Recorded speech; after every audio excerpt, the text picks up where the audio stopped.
Dan akhirnya di atas kayu salib, Markus 15 ayat yang ke-23. Perhatikan kalimat ini. Kalau kita baca hanya sepintas mungkin kita tidak paham.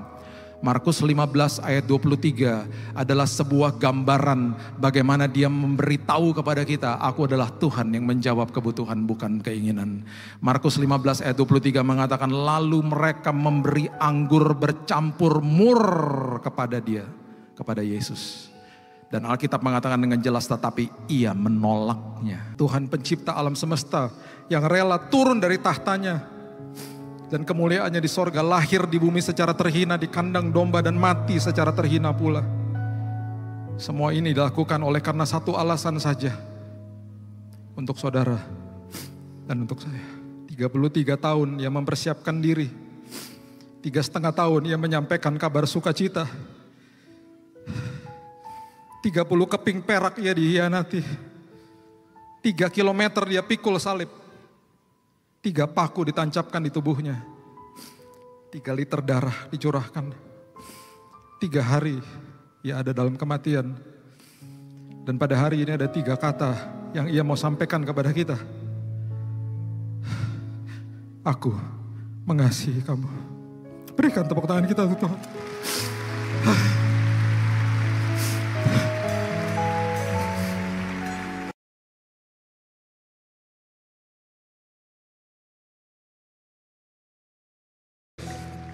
Silakan duduk. Shalom. Oke. Hari Jumat Agung untuk saya adalah hari yang berat bagi saya seorang manusia untuk bisa menceritakan apa yang terjadi di hari itu. Saya tidak ada di hari itu. Saya tidak seperti Yohanes berhadapan dengan Yesus di kayu salib. Dan dia bisa mengkisahkan apa yang terjadi di depan mata dia. Satu-satunya murid yang berdiri di depan kayu salib. Yang lain kabur, yang satu menyangkal, yang satu menjual Yesus. Satu-satunya murid yang memberanikan diri untuk ada di depan kayu salib. Itu sebabnya kitab Yohanes bukan kitab sinoptik. Sinoptik artinya mirip.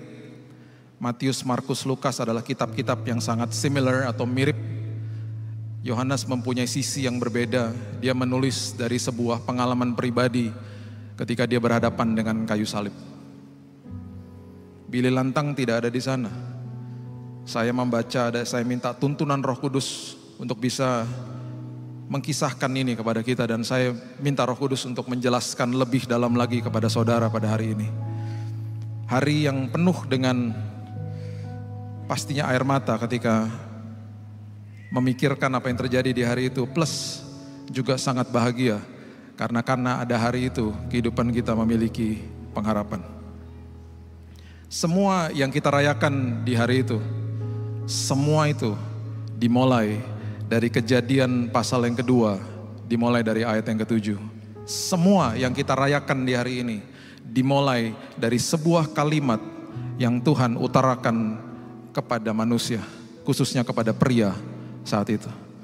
Kejadian pasal yang kedua ayat 17 mengatakan, tetapi pohon pengetahuan tentang yang baik dan yang jahat itu, janganlah kau makan buahnya, sebab pada hari engkau memakannya, pastilah engkau mati. Pastilah engkau mati. You will surely die kalau kamu makan itu. Semua yang kita rayakan hari ini dimulai dari sebuah perintah ini yang diberikan kepada manusia. Pemberian Tuhan yang paling beresiko yang dia berikan kepada manusia adalah kebebasan untuk memilih. Tuhan tidak pernah menciptakan robot yang diciptakan mengasihi dia dan tidak diperhadapkan sama pilihan. Ketika tidak ada pilihan, manusia jadi robot, dan ketika manusia dipaksa untuk mengasihi Tuhan, itu bukan kasih yang sebenarnya. Itu sebabnya pohon ini, Alkitab mengatakan ada di tengah-tengah taman. Kejadian pasal yang ketiga dengan sangat jelas mengatakan pohon ini ada di tengah-tengah taman. Semua yang lain kau boleh makan, jangan yang ini. Manusia sejak awal diberikan sebuah pemberian oleh Tuhan yang sangat berisiko, yaitu pemberian kebebasan untuk memilih.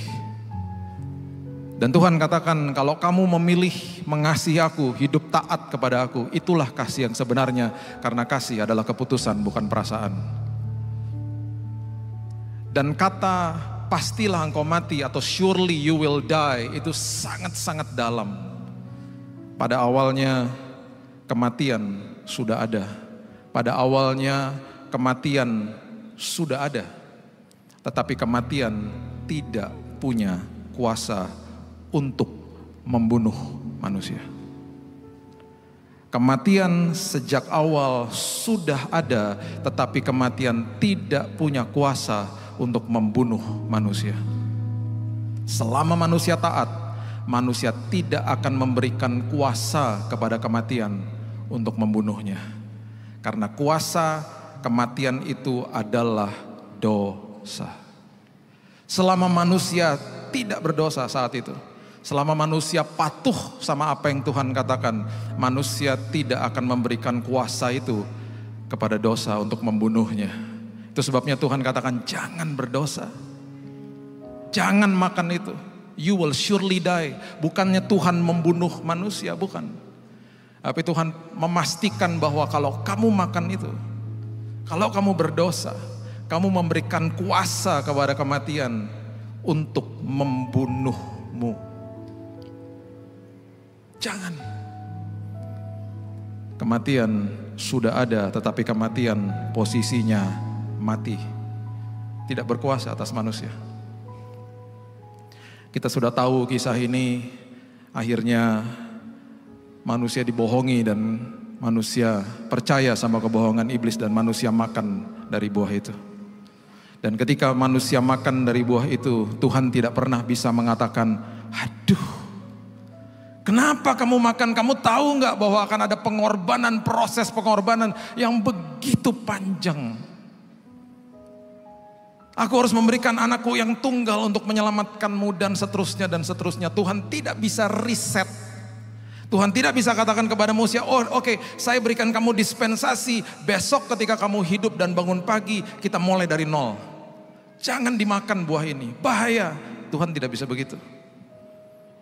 Karena firman-Nya, Alkitab katakan, melebihi namanya. Alkitab dengan jelas mengatakan Mazmur 138 ayat yang kedua. Aku hendak sujud ke arah bait-Mu yang kudus dan memuji nama-Mu oleh karena kasih-Mu dan oleh karena setia-Mu, sebab Kau buat nama-Mu dan janji-Mu melebihi segala sesuatu. Bahasa Inggrisnya dengan lebih jelas mengatakan your word is above your name. Kalimat firman yang keluar dari mulutmu tidak akan kembali dengan sia-sia, termasuk ayat ini. Kalau kamu makan, kamu akan mengaktifkan kematian. Kalau kamu makan, kamu akan memberikan kuasa kepada kematian sehingga kematian jadi bisa membunuhmu. Manusia akhirnya melewati kematian. Ada dua fase kematian yang manusia lewati. Fase kematian pertama adalah manusia dipisahkan dari Eden. Manusia diusir dari Eden. Eden artinya hadirat Tuhan. Fase kematian pertama, manusia dipisahkan dari hadirat Tuhan. Saya katakan ini dari awal, Bapak Ibu ikuti perlahan-lahan. Karena ini semuanya ada kaitannya dengan Yesus. Setelah itu, setelah manusia diusir, dipisahkan dari hadirat Tuhan, manusia masih hidup ratusan tahun, manusia akhirnya menghadapi fase kematian yang kedua, yaitu mati secara fisik, roh dipisahkan dari tubuh. Dua fase kematian. Kita put it on hold, kita taruh dulu ya, nanti kita lanjutkan. Ribuan tahun setelah itu, kerajaan sorga mengirimkan anaknya yang tunggal. Satu-satunya pribadi yang pernah lahir di dalam dunia ini, yang kandungannya diberikan oleh Roh Kudus. Satu-satunya bayi yang lahir pada saat itu, Tuhan menjelma menjadi manusia yang lahir tanpa dosa. Dia datang. Dia menghidupi hidupnya, dia mempersiapkan dirinya 30 tahun. Kemudian dia mulai mengajar firman kebenaran, dia mulai mengajar prinsip-prinsip kerajaan sorga. Dan waktu dia mulai mengajar prinsip kerajaan sorga, tiba saatnya dia harus naik ke kayu salib. Beberapa hari sebelum itu, dia masuk ke kota Yerusalem, kota yang artinya kota damai, kota yang dijadikan ibu kota oleh Raja Daud yang keturunan daripada suku Yehuda.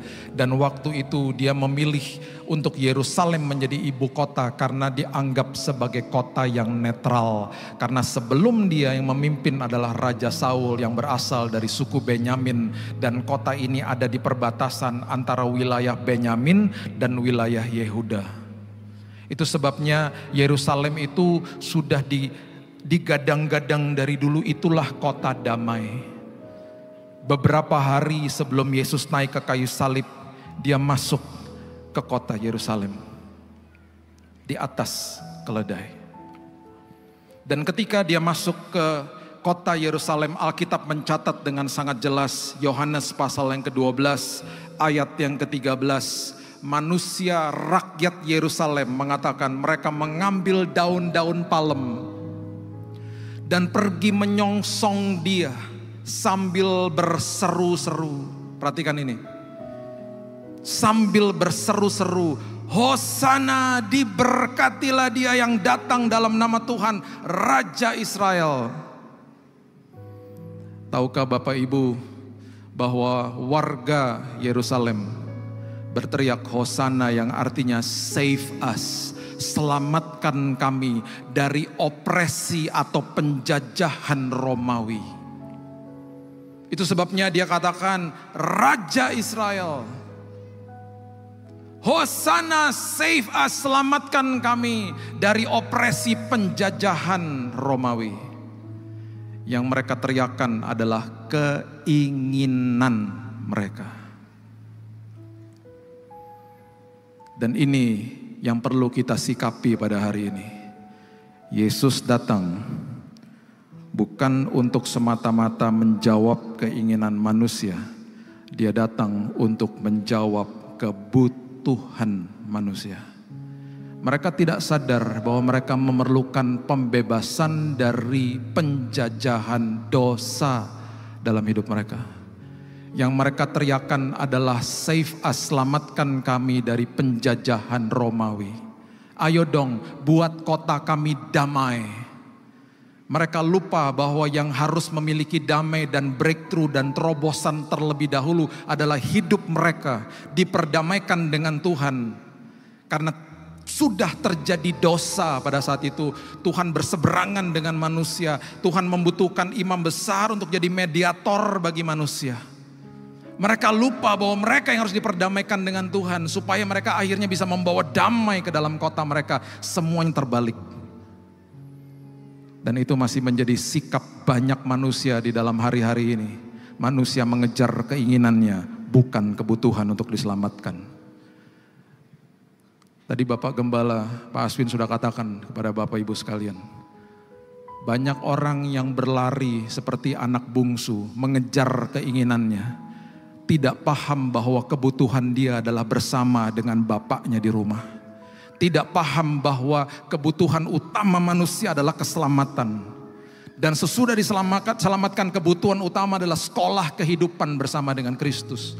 Terus diubahkan setiap hari, pembaharuan budi setiap, itu kebutuhan, itu yang Yesus mau. Itu sebabnya waktu dia masuk ke Yerusalem, di Lukas pasalnya yang ke-19 ayat yang ke-41, Lukas 19 ayat 41 mengatakan ketika Yesus telah dekat dan melihat kota itu, ia menangisinya. Kata menangisi di sini bahasa Yunaninya artinya kleo. Kleo itu artinya sobbing, itu artinya menangis terisak-isak. Beberapa pasal sebelum ini didokumentasikan bahwa Yesus menangis ketika Lazarus mati. Dan kata menangis di situ artinya adalah meneteskan air mata. Karena dia sedih, karena keluarganya sedih. Dia tahu sebentar lagi Lazarus akan dibangkitkan. Tetapi di kalimat ini, kata menangisi artinya sobbing. Nangisnya terisak-isak. Itu yang dia tangisi. Kenapa? Karena manusia mengejar keinginan, bukan kebutuhan. Karena manusia mengejar hosana, selamatkan kami, lepaskan kami dari penjajahan Romawi. Apa yang terlihat di luar sini lebih penting daripada apa yang terjadi di dalam sini. Itu sebabnya dia menangis. Mereka tidak paham. Dan ini terus dilakukan sama dia. Dan akhirnya waktu dia naik ke kayu salib, perhatikan Lukas pasal yang ke-39, Lukas pasal yang ke-23 ayat yang ke-39.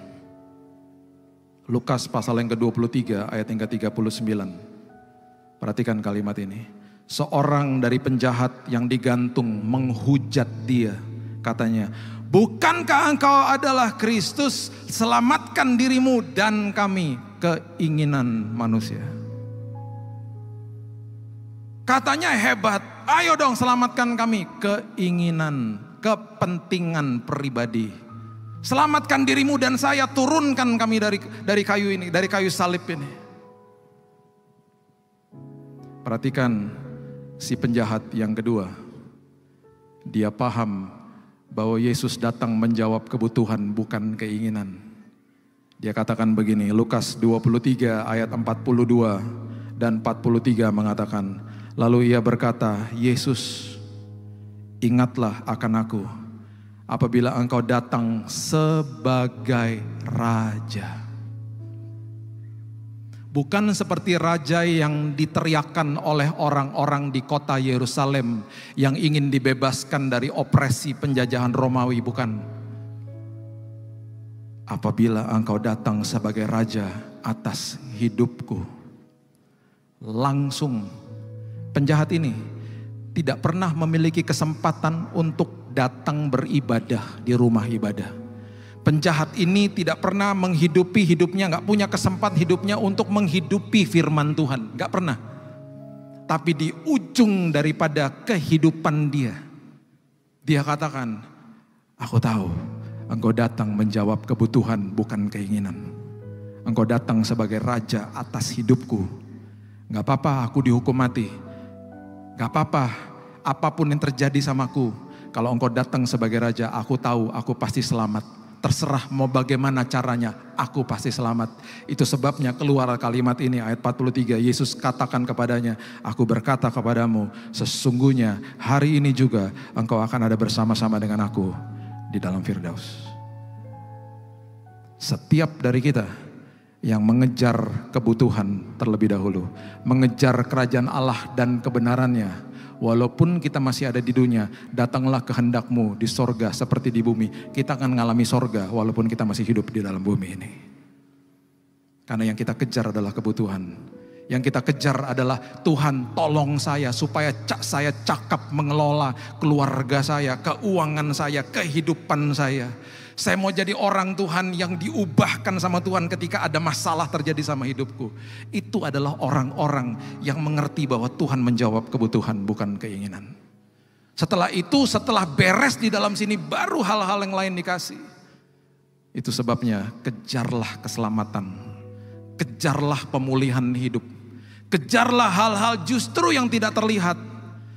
Karena seringkali orang justru mengejar hal-hal yang terlihat untuk diperlihatkan kepada orang lain. Banyak orang masih mengejar harta, jabatan, status, ketenaran. Dan itu sebabnya hari ini saya mau ajak Bapak Ibu, jangan buat dia menangis. Dia menangis ketika dia melihat manusia mengejar keinginan daging, bukan kebutuhan keselamatan. Itu sebabnya yang dia katakan akhirnya teruji. Dan akhirnya di atas kayu salib, Markus 15 ayat yang ke-23. Perhatikan kalimat ini. Kalau kita baca hanya sepintas mungkin kita tidak paham. Markus 15 ayat 23 adalah sebuah gambaran bagaimana dia memberitahu kepada kita, aku adalah Tuhan yang menjawab kebutuhan bukan keinginan. Markus 15 ayat 23 mengatakan, lalu mereka memberi anggur bercampur mur kepada dia, kepada Yesus. Dan Alkitab mengatakan dengan jelas, tetapi ia menolaknya. Ada beberapa kali ketika Bapak Ibu membaca kisah dia di kayu salib, beberapa kali dia diberikan anggur yang bercampur cuka. Itu beda sama ini. Anggur yang bercampur mur itu artinya penangkal sakit. Camkan ini baik-baik, perhatikan kebenaran ini baik-baik. Karena ini karya Kristus yang dahsyat yang dia lakukan sampai titik darah penghabisan. Di zaman itu, di zaman penyalipan, ketika sudah sampai ke titik-titik terakhir, tentara Romawi biasanya memberikan anggur yang bercampur dengan mur supaya sang orang yang sedang disalib merasakan enak. Shortcut, bahasa Inggrisnya bearable, bisa ditanggung, ujung-ujung kematiannya itu bisa ditanggung karena akhirnya itu menjadi penangkal sakit. Penyalipan itu adalah kematian yang perlahan-lahan dan tubuhnya mengalami sakit yang luar biasa. Pergerakan sendi demi sendi sedikit pun orang itu bisa menjerit di kayu salib karena sakitnya luar biasa. Sejarah mencatat ketika anggur bercampur dengan mur diberikan kepada orang-orang yang sedang disalib, itu hormon adrenalin mereka bisa kicks in, bisa menguasai mereka sehingga tubuh mereka bisa menyambut anggur bercampur mur seolah-olah mereka lupa sama sakitnya.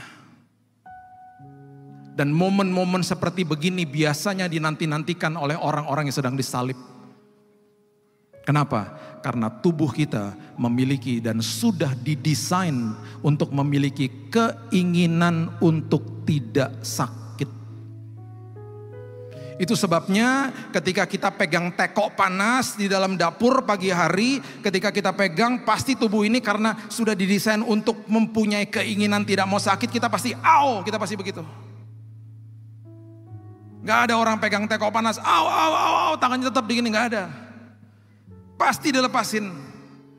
Seorang ibu yang masukin tangan ke dalam tas dan ada peniti yang kebuka, dia pasti cabut tangannya. Tubuh sudah diberikan keinginan untuk tidak mau sakit.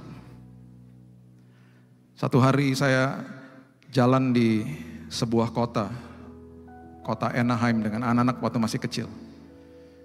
Saya melihat ada sebuah tempat pemadam kebakaran. Mereka lagi ngaso. Saya deketin, saya bilang, boleh gak masuk ke dalam melihat truknya kamu yang besar dan bagus? Oh, come inside. Dia kasih tur singkat. Dan saya gak pernah lupa dia katakan begini. Bapak tahu gak, kalau kami lagi masuk ke dalam sebuah rumah yang penuh dengan asap. Dan rumah itu sedang terjadi kebakaran. Kami memiliki SOP. Kalau kami sedang meraba tembok, kami tidak boleh meraba tembok untuk mencari jalan maksudnya ya. Gak boleh raba tembok begini. Karena kalau raba tembok begini dan ada kabel terkelupas dan ada strumnya, itu tubuhnya otomatis akan megang strumnya dan dia mati. Kena strum. Itu sebabnya karena tubuh ini didesain untuk tidak mau sakit, punya keinginan tidak mau sakit. Kita harus pegang tembok itu dengan tangan terbuka keluar. Supaya ketika ada kabel terkelupas, dia akan tarik tangannya keluar. Dan dia selamat. Di hari itu, ketika tubuhnya mempunyai keinginan untuk tidak mau sakit, dia menolak anggur yang bercampur dengan mur. Itu morfin Bapak Ibu kalau hari ini. Penangkal sakit. Dia menolak itu. Supaya dia menjawab kebutuhan daripada kerajaan sorga. Dan kebutuhan kita semuanya. Bahwa anak domba Allah harus dihancurkan sampai titik penghabisan. Itu yang dia lakukan. Kalimat demi kalimat. Kejadian demi kejadian yang dia lakukan sampai dia menutupkan mata di kayu salib. Itu luar biasa detailnya. Dia terus berikan contoh kepada kita.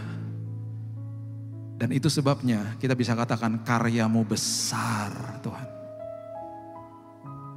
Karena aku adalah Tuhan yang menjawab kebutuhan bukan keinginan.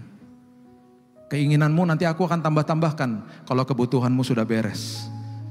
Keselamatan itu nomor 1. Itu sebabnya waktu dia masuk ke Taman Getsemani, disitulah dia katakan, dia mulai bicara begini sama bapaknya. Dia katakan, sekiranya, ya, dia katakan, jikalau sekiranya mungkin, Matius 26 ayat 39.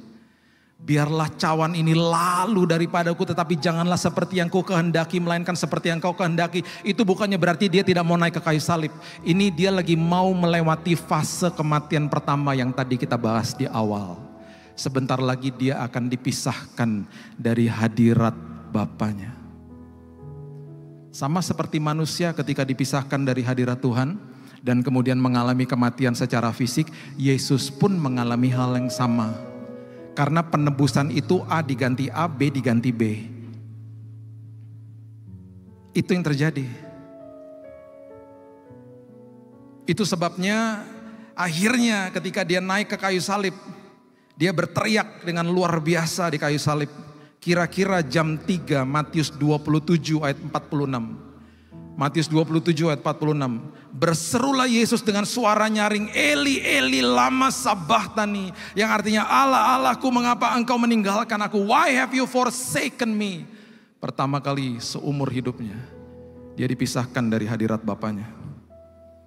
Sama seperti manusia, supaya hari ini ketika apa yang dia sudah tebus hari itu, hari ini kita tidak pernah dipisahkan dari hadirat Tuhan sedetik pun. Karena hadirat Tuhan ada bersama dengan kita, bahkan di dalam kita dari hari ini sampai selama-lamanya. Itulah Tuhan.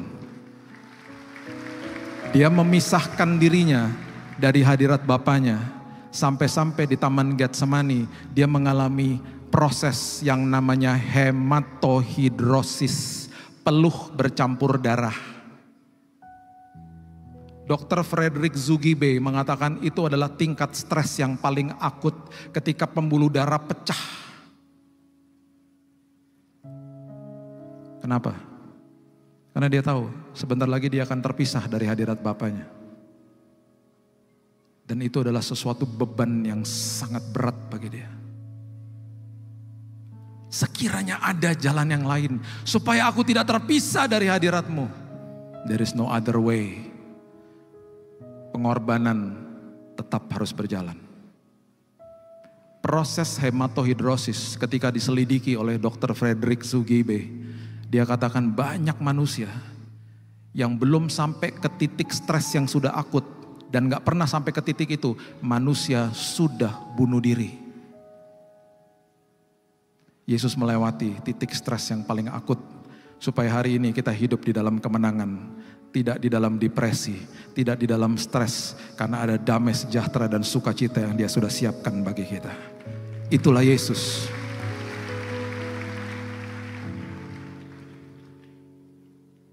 Dan camkan ini baik-baik. Waktu akhirnya Dia menutupkan mata dan fase kematian kedua terjadi. Sebelum itu, saya mau Bapak Ibu betul-betul mengerti tentang prinsip ini. Mengerti tentang prinsip ini. Oke. Kita baca dulu coba di 1 Korintus pasalnya yang ke-15, ayatnya yang ke-56. 1 Korintus 15 ayatnya yang ke-56. Sengat maut ialah dosa. Jadi kuasa kepada maut, kuasa untuk kematian adalah dosa. Dan kuasa dosa ialah hukum Taurat. Tadi kita sudah bahas, dosa memberikan kuasa kepada kematian sehingga kematian bisa membunuh manusia. Sekarang yang perlu kita pikirkan bersama-sama pada pagi hari ini, saya katakan tadi, Yesus dilahirkan dari kandungannya dari Roh Kudus. Berarti Yesus satu-satunya pribadi yang tidak memiliki dosa ketika Dia lahir. Sekarang bagaimana supaya dia bisa membuat kematian bisa membunuh dia sementara dia tidak ada dosanya. Yang dia lakukan adalah dia ambil semua dosa manusia, termasuk kita yang belum lahir pada hari itu. Diambil semua sama dia, ditimpakan ke atas dirinya. Sehingga saat itu dia semua dosa manusia ada bersama dengan dia. Dan kemudian dia beritahu kepada kematian, hei kematian, sekarang aku berikan kamu kuasa karena ada dosa sekarang yang sudah aku timpakan di atas diriku. Sekarang aku berikan kamu kuasa untuk membunuhku. Itu sebabnya Yesus tidak dibunuh sama bangsa Romawi. Yesus nggak dibunuh sama bangsa Yahudi. Coba baca Yohanes 10 ayat 17 dan 18. Perhatikan kalimat-kalimat ini. Yohanes 10 ayat 17 dan 18. Bapa mengasihi aku, oleh karena aku memberikan nyawaku untuk menerimanya kembali. Bapa mengasihi aku karena aku memberikan nyawaku untuk menerimanya kembali. Aku memberikan nyawaku, aku mengatakan kepada kematian, aku memvalidasi kematian, aku mengizinkan kematian untuk membunuhku karena sekarang aku sudah ada dosa manusia atas diriku. Seolah-olah dia berhadapan sama kematian, dia katakan sekarang kamu valid, kamu punya kuasa sekarang bunuh aku. Semua kematian dia itu karena keputusan dia. Bukan karena manusia bunuh dia, bukan. Dia membiarkan manusia lakukan eksekusinya. Dia yang timpakan dosa atas dia. Dan dia yang memberikan kuasa kepada kematian supaya kematian bunuh dia. Ayat 18, tidak seorang pun mengambilnya daripadaku. Melainkan aku memberikannya menurut, perhatikan kalimat ini, kehendakku sendiri. Aku berkuasa memberikan dan berkuasa mengambil kembali. Inilah tugas yang kuterima dari Bapakku. Amazing. So amazing. Dan iblis tidak tahu bahwa yang mati hari itu di kayu salib, dia adalah Tuhan yang mengatakan akulah kebangkitan dan hidup. Dan hari yang ketiga, ketika dia bangkit, dia mengalahkan kematian. Bapak Ibu tahu apa yang terjadi? Hari ini, kematian tidak berkuasa atas setiap kita. Tidak ada kuasanya atas setiap kita. Karena sudah diambil, sudah ditimpakan ke atas dirinya.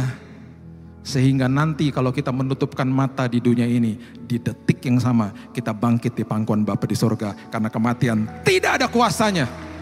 Tidak ada sengatnya. Itu sebabnya 1 Korintus 15 ayat yang ke-55. Tadi kita baca ayat 56, coba lihat ayat 55. Ini yang Paulus katakan, 1 Korintus 15 ayat 55. Hai maut, di manakah kemenanganmu? Hai maut, di manakah sengatmu? Where is thou sting, O death? Hari ini, dengan kuasa kebangkitan, kematian dibuat dalam posisi mati. Seperti di awal, death was created dead. Di reset sama Tuhan. Bukan menyuruh manusia untuk mengulang perbuatannya seperti di awal. Bukan, karena firman-Nya melebihi namanya. Dia melakukan proses reset dengan mengorbankan anaknya yang tunggal. Dia timpakan dosa di atas dirinya. Dia memvalidasi kematian. Dia memberikan kuasa kepada kematian untuk membunuhnya. Dan ketika dia bangkit, duduk di sebelah kanan Bapa di sorga, kematian sekarang ada di bawah telapak kakinya. Dan setiap kita yang percaya kepada dia, yang ada adalah kehidupan kekal menanti kita selama-lamanya. Itu sebabnya di Tesalonika dikatakan janganlah berduka seperti orang-orang yang tidak memiliki pengharapan. Siapapun di antara keluarga teman yang kita kasih yang sudah dipanggil pulang oleh Tuhan, mereka tidak pernah mati. Mereka sudah pindah tempat, dipanggil kembali ke markas besar. Satu hari nanti kita akan berjumpa dengan mereka karena kematian tidak berkuasa atas mereka. Kematian tidak ada kuasanya atas saudara dan saya. Itu sebabnya ketika murid-muridnya yang tadinya tidak memiliki kuasa kebangkitan, ketika mereka mengerti tentang hal ini, mereka menantang kematian. Bahkan Petrus ketika ditangkap sama Nero, dia katakan, salibkan aku terbalik.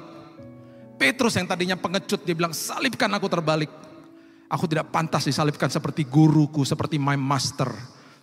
Pembuluh darahnya pecah. Dan waktu dia disalibkan terbalik, dia masih berteriak, terimalah Yesus sebagai juru selamat. Bartolomeus dikuliti dan disiram air garam. Thomas pergi ke India. Mama saya orang India. Opa oma saya adalah orang Kristen yang percaya sama Yesus. Saya percaya itu semuanya akibat Thomas pergi ke India, ditusuk perutnya. Kuburnya masih ada di sana. Murid-muridnya menjungkir balikan dunia dengan Injil. Yang tadinya kabur semuanya. Mereka melihat kematian di depan mereka, tidak ada sengatnya. Mereka menantang kematian bahkan. Karena mereka tahu, aku menutupkan mata di dunia ini. Di detik yang sama aku bangkit di pangkuan Bapa di sorga. Itulah Tuhan. Itulah karya Jumat Agung ini. Itu sebabnya, jangan buat dia menangis hari ini. Kejar keselamatan. Siapapun kita yang mungkin hadir hari ini, belum percaya kepada Yesus. Sebentar kita berdoa. Terimalah dia dalam hidupmu. Yang datang ke bumi ini. Dan bisa memberikan kepastian kepada kita. Kalau kita menutupkan mata, kita ada bersama-sama dia, dengan dia di dalam kekekalan. Itu hanya Yesus. Itu hanya Yesus. Jangan kejar keinginan. Jangan kejar-kejar keinginan yang bisa dilihat. Kejar kebutuhan yang paling utama. Keselamatan di dalam Tuhan. Tadi sudah dikatakan, kalau yang sudah pergi jauh, pulanglah hari ini. Jangan sia-siakan karya Kristus yang besar. Mari kita tundukkan kepala. Selagi kita menundukkan kepala, saya akan bacakan tulisan-tulisan ini. Sedikit yang terjadi di kayu salib dan prosesnya. Selagi saya bacakan, Bapak Ibu berdoa. Minta jamahan Tuhan. Ingat waktu dia mengadakan perjamuan. Perjamuan itu dirayakan untuk Passover ketika bangsa Israel dikeluarkan dari Mesir. Dan ketika dia katakan kepada murid-muridnya, dia katakan apa? Dia katakan apa? Inilah adalah tubuhku. Pasti mereka bingung. Sudah hampir 1400 tahun mereka merayakan Paskah. Itu adalah roti yang tidak beragi. Yang dibawa keluar dari Mesir. Itu perayaan itu, the unleavened bread. Tiba-tiba pada malam itu dia katakan, inilah tubuhku. Sebentar kita akan ambil perjamuan. Tubuhnya sudah dicabik-cabik di kayu salib. Untuk apa? Siapapun yang sakit hari ini. Bukan kita mengkultuskan unsur perjamuan, bukan. Ketika kita makan, kita ingat tubuh Kristus yang dihancurkan untuk memberikan kesembuhan bagi kita. Darah Yesus yang dia katakan, ini bukan darah anak domba yang dibubuhi di pintu-pintu rumah bangsa Israel, bukan. Ini darahku. Murid-muridnya juga pasti bingung. Dan dia katakan apa? Inilah lambang daripada perjanjian baru. Perjanjian lama itu ada kondisi. Kalau kamu taat, aku berkati. Kalau kamu tidak taat, akan ada kutuk. Sekarang udah gak ada kutuk. Perjanjian baru adalah lambang. Sampai se-ekstrim ini Bapak Ibu. Manusia menolak Yesus pun tetap dia akan kasih tahu kepada dia, I love you. Aku mengasihimu. Gak ada kondisinya. Manusia mau buat apapun, dia gak pernah mau berseberangan sama manusia. Dia kejar manusia itu. Itu sebabnya ketika Bapak itu menyambut anak yang terhilang, disambut dengan berlari. Itu lambang dari perjanjian baru yang dimeteraikan oleh darah Yesus. Ketika kita nanti ambil perjamuan, katakan Tuhan, aku bubuhi darahmu yang dibubuhi di pintu-pintu bangsa Israel sehingga malaikat maut lewat. Aku bubuhi atas keluargaku, aku bubuhi atas masa depanku. Apa yang terjadi? Proteksi, provisi daripada Tuhan terjadi atas keluargaku. Bukan aku sekedar sehat tubuh saja, tapi jiwa dan rohku sehat dan kuat untuk terus berkarya untuk Tuhan. Itulah arti daripada pengorbanan dia.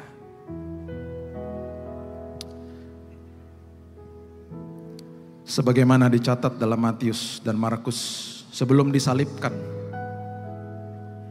Tuhan Yesus disesah terlebih dahulu. Pada umumnya penyesahan dilakukan dengan flagellum, yaitu cambuk yang terbuat dari kulit. Dan rupanya penyiksaan yang diterima Yesus sangat melemahkan tubuhnya.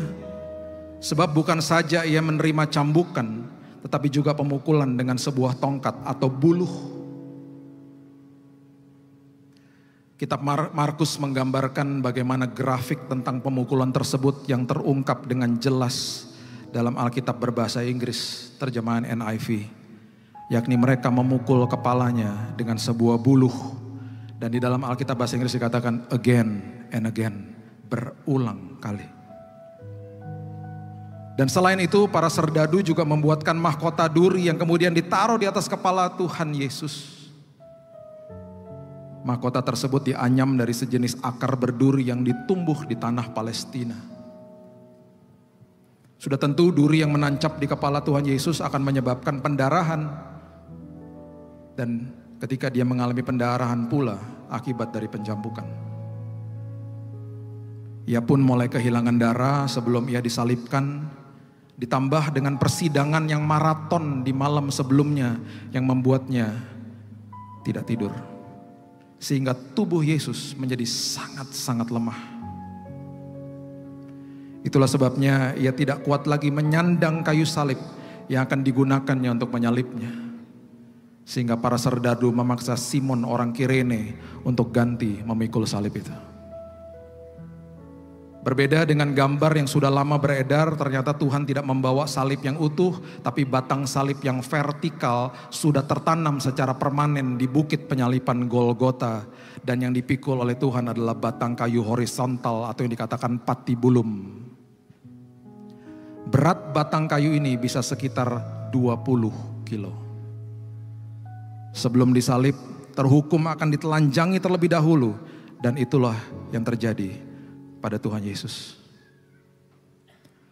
Keempat penulis Injil mencatat bahwa serdadu mengambil pakaiannya, membuang undi, membagi-bagikan pakaiannya. Dan setelah itu kedua tangan Tuhan direntangkan, disalibkan pada pergelangan tangan, bukan telapak tangan. Agar lebih kuat menyangga berat tubuhnya. Penyalipan kedua tangan ini dilakukan dengan cara merebahkan tubuh Tuhan di tanah. Dan sesudah itu barulah tubuh Tuhan diangkat dan disatukan dengan batang salib yang vertikal itu. Untuk menahan berat tubuh, biasanya disediakan kayu penyanggah yang bernama sedekula pada bagian tengah salib, agar ia dapat setengah duduk pada kayu salib.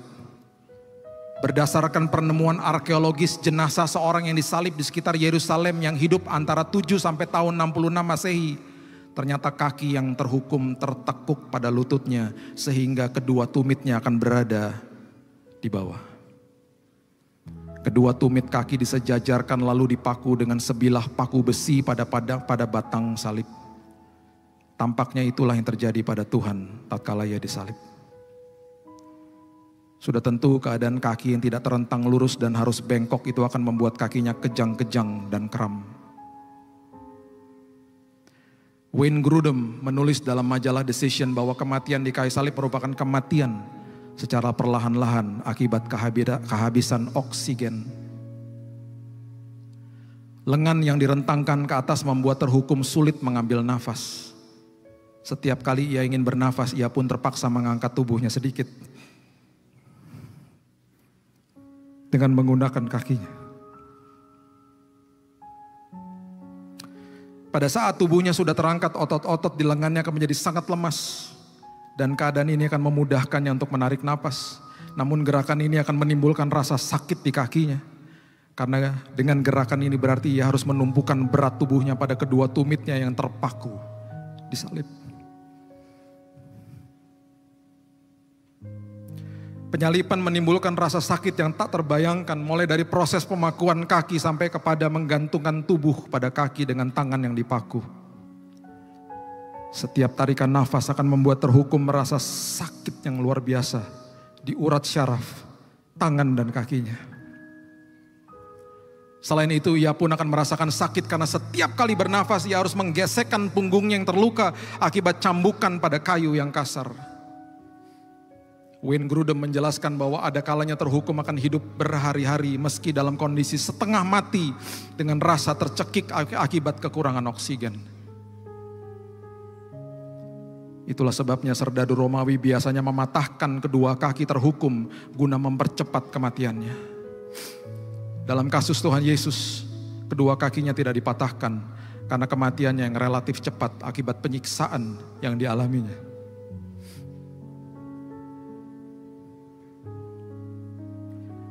Penderitaan Kristus di kayu salib berlangsung selama kurang lebih 6 jam. Namun setiap menit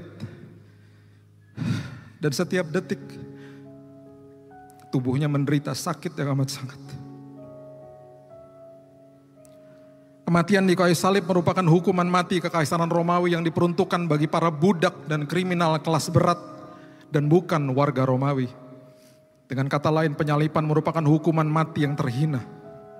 Sebab hanya diterapkan bagi mereka yang dianggap paling hina. Tuhan pencipta alam semesta yang rela turun dari tahtanya dan kemuliaannya di sorga, lahir di bumi secara terhina di kandang domba dan mati secara terhina pula.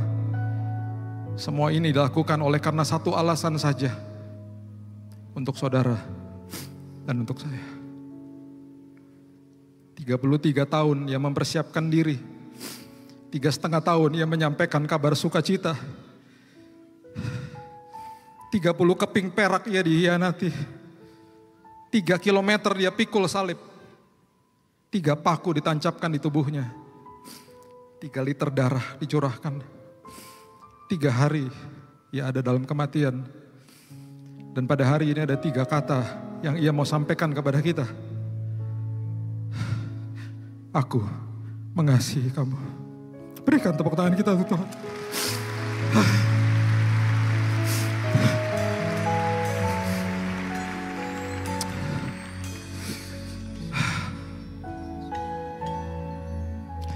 Betapa besar karyamu ya Tuhan. Tidak ada kata-kata yang sanggup kami ucapkan. Hanya terima kasih Tuhan. Thank you Lord. Terima kasih Tuhan. Saudara, jangan sia-siakan kesempatan ini. Semua mata tertunduk kalau ada di tempat ini yang mau menyerahkan hidupnya bagi Tuhan. Mau percaya kepada Yesus, silahkan angkat tanganmu. Oh, haleluya. Haleluya. Katakan doa ini bersama-sama saya. Tuhan Yesus, aku menerima Engkau sebagai juru selamat atas hidupku. Aku mengaku Engkau sebagai Tuhan atas hidupku. Aku tinggalkan hidupku yang lama. Dan ketika aku percaya di hari ini kepada Engkau ya Tuhan, aku lahir baru. Hidupku lahir baru. Aku tidak akan mengejar keinginan daging, tapi kebutuhan yang utama, yaitu keselamatan. Aku terima Engkau sebagai juru selamatku dari hari ini sampai Maranatha. Haleluya. Berikan tepuk tangan untuk orang-orang yang baru terima Yesus. Haleluya. Haleluya. Welcome to the kingdom of God. Terima kasih Tuhan. Terima kasih Yesus.